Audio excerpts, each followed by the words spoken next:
In this next section, we're going to dive into state assessments. Now, honestly, this is one of my favorite pages in the dashboard because it's really awesome at giving you trends and looking at how the local assessments and your state assessments are able to combine to give you the best picture we can of how this student is progressing. So to start off again, I'm using Angelina and I'm on the 22-23 school year. So I'm looking at last school year. Over here on the top right, I have ELA reading and then math. And you'll notice I'm on the ELA reading right now because it's a little bit darker. But I could click on math to view the same information for math as well.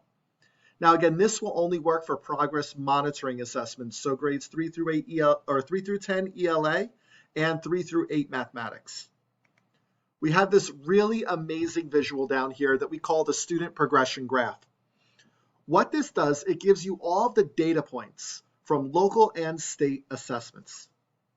The blue bars represent their VBA score. So I can see Angelina got a 71 on VBA 1, an 83 on VBA 2, and a 66 on VBA 3. Each of those scores, we were projecting between the 3 to 4 range for that student. You'll notice this purple line. This purple line is the student's PM scores.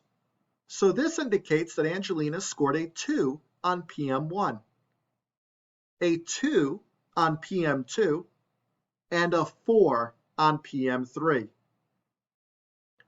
You also get to see the dotted line here, which was the previous year's state assessment. So before last school year, so this is going back 2 years, she was a level 2.2. So we could see she gained from a 2.2 up to a 4. So this really gives a great visual to show how the student is progressing. On the right-hand side, we can see her achievement level, scale score, and sub-skills for each of the 3 progress monitoring assessments. We even have down here on the bottom right-hand corner, I'm going to move myself out of the way there, what each sub-skill, what percent of the test it is. So we could see sub-skill 3 is 35 to 50% of the test and is reading across genres and vocabulary for 4th graders.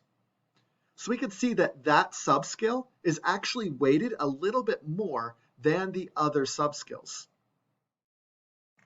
You also have over here on the right-hand side all of the demographic breakdown for that student. If I come back up to the top, I can also change the school year. This time I'm going to set it to this year, 23-24. When I do that, you'll notice the data changed. We have already loaded in Angelina's PM1 ELA score from this school year. She started off again at a 2 this year. You can also see the dotted line changed. She received a 4 last year on the ELA state assessment for PM3. So now that dotted line, instead of being at 2.2, is now at a 4. You'll also notice there's only one purple dot right in the middle of the screen.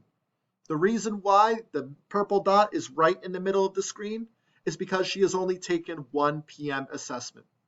As more data comes in, a line will begin to form. But we can see she scored a level 2 because of that one purple dot. Scrolling back up to the top, we have national assessments. When I click on that, now Angelina is not going to have anything here, but my high school people, ACE, AP, IB, SAT, ACT, PSAT, PERT, all of their test scores will be listed here. So you have access to see all of those kind of hard to find tests sometimes. To find where that data is, they're all here as well. Take a moment and work on your scavenger hunt for the national and state assessment section.